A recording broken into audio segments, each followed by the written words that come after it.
Сонсогч та бүхэндээ энэ өдрийн мэндийг хүргэе. Amis Time podcast-ийн шуудан гэрлэгийн шинэ дугаар ороход бэлэн боллоо. Өнөөдөр та бүхэндээ магадгүй зарим санджиж магадгүй хөөрхөн зурх төрийн бус байгууллагатай хамтран ажиллаад нэлээдгүй хугацааг үдэж 12 захиаг уншиж хүргэж ирсэн. Тэгээд тэндээс зарим нэг нь үлдсэн байсан. Одоо уншиж хүргэгдээгүй захиануудаас уншаад дуусгая гэж бодлоо. Тэгээд өнөөдөр та бүхэндээ хөөрхөн зурх төрийн бус байгууллагаас ирүүлсэн нэг тэрбумаараа тэмцэе Монгол төслийн дахин нэг захидлыг уншиж хүрэхээр бэлэн болоод байна. 2019 оны өвөл би тэр үед дөнгөж 13 настай байсан. Сургуулийн өвлийн амралт эхэлж гисэн гэртээ дүүтэйгээ хоёулаа өдөр хоногийг өнгөрүүлнэ. Аав ээж хоёр өглөө гараад л орой ирдэг. Өдөржин дүүтэйгээ цуг байдаг байсан. Нэг орой гэртээ байж байхад аав гаднаас нутгийнхаа найз гээд нэг ахыг дагуулад ороод ирсэн. Би анхандаа юу ч бодоогүй. Аавын хөдөөний найзууд нь дандаа ирж байдаг болохоор үнэндээ юу ч бодоогүй юм. Аав хэлэхдээ энэ ах нь манад хэд хонохоор болсон. Өдөр та хоёртай хамт байна гэж байна. Бийж заал гэж хэлсэн. Одоо санахад тэгж л хэлсэн. Өдөр дүү бид хоёр байдаг байсан бол одоо харин гуруулаа. Эхний өдөр энэ ах юу ч яриагүй. Хоёр дахь өдөр бас л юу ч дуураагүй. Гурав дахь өдрөөс миний өмнөөс хоол хийдэг байсан. Хоол хийж байхдаа надад дандаа охиныхоо тухай ярьдаг байсан юм. Миний охин чамтай яг адилхан чамтай чицүү гэж хэлдэг байсан.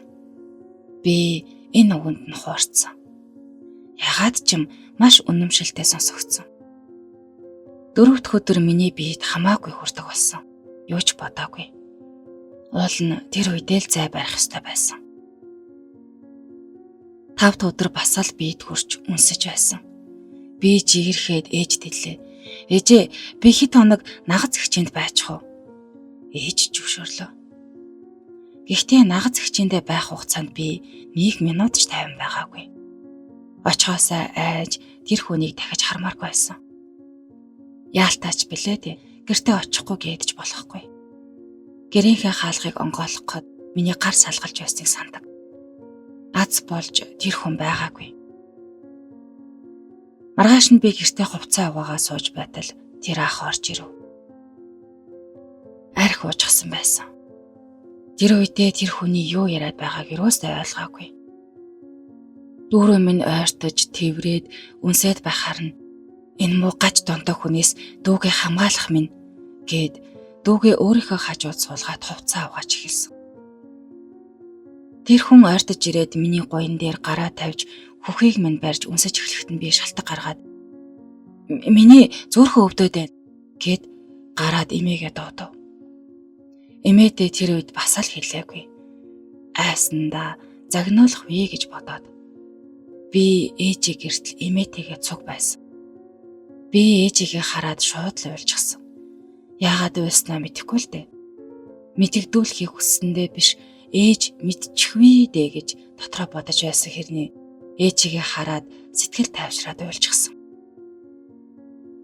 Ээж миний охин яагаад уйлав гэсэн би миний ээж толгой өвдөж зүрх өвдөд байна гэд худлаа хэлээд өрөөндөө орж унтсан.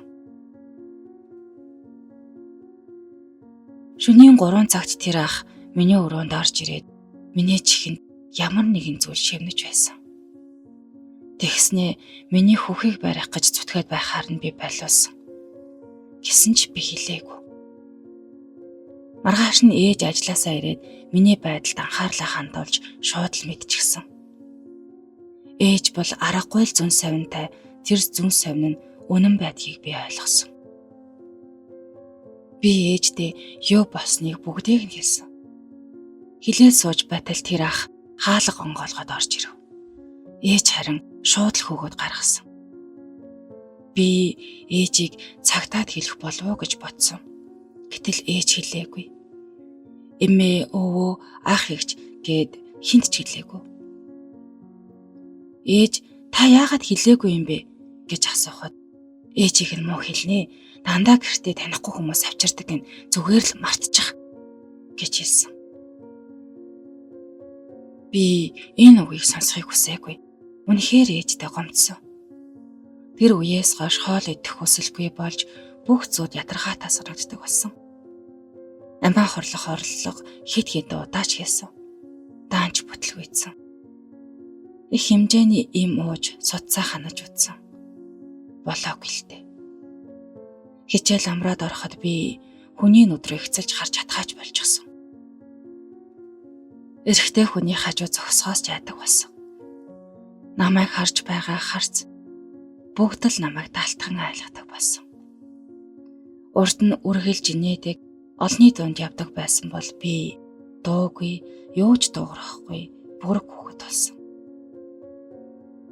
Ихтэй цаг хугацаа миний хувьд маш сайн эмч байсан.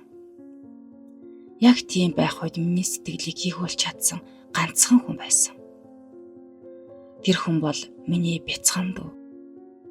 Дүүгээ хараад би ингэж бодсон. Би чинь дүүтэй хүн шүү дээ. Дүү минь намайг ийм байгааг харуул яах вэ? Тэр үед болсон бүхнийг мартуулах хэрэгтэй. Дүүдээ үргэлж өөрийгөө гялалзаж байгаагаар харуулна. Надаас үлгэр дуурайлал авах ёстой хүүхэд шүү дээ гэж бодоод зориг шулуудан шаргуу хичээлээ хийж өөрийгөө завгүй болгож тэр хард арсан зүйлийг мартахыг одоо ч гэсэн хичээж байна. Заримдаа хард арж шөнө нойтон дэртээ өнгөрүүлдэг өдрүүд байсан. Одоо бол харцангуй гайгүй. Магадгүй ухаан суусных биз. Энийг бичихдээ би уйлсангүй. Магадгүй тассан юм болоо да. Хүчирхийлэл гэдэг хүнийг хардаарсан зүүчийг болгож дотор нь хийжлэхдээ яг адилхан. Ийм зүйл Монголын минь ирээдүг болсон огтд минь битгий тохиолдоосай. Химээгээд цагтлаа өнгөрсөн байна. Ер нь ч тэгээд бэлгийн хүчирхийлэл дуртж байгаа хүүхдүүд тийм ээ хаанаас тохиолддог гэхээр огт танихгүй хүнээс биш. Дандаа ойр тойрны таньдаг мэддэг хамаатан садан найз нөхдөс тохиолдсон байдаг. Ер нь та өсвөр насны хүүхэдтэй, бага насны хүүхэдтэй бол гэртээ согтуу хүн битээ дагуулж орж байгаарай. Дээрээс нь танихгүй хүмүүсийг ер нь гэртээ битгий оруулж байгаарай. Зайн төрөд өнөөдрийнхээ дугаарыг өндөрлөе. Тэгээд цагтлаа бичгээр бол доор бүх хаягнуудаа тавьсан байгаа. Манайхан бас цагтлуудаа бичиж илгээгээрэй. Дараагийнхаа дугаараар иргэн уулзтлаа. Түр баяртай.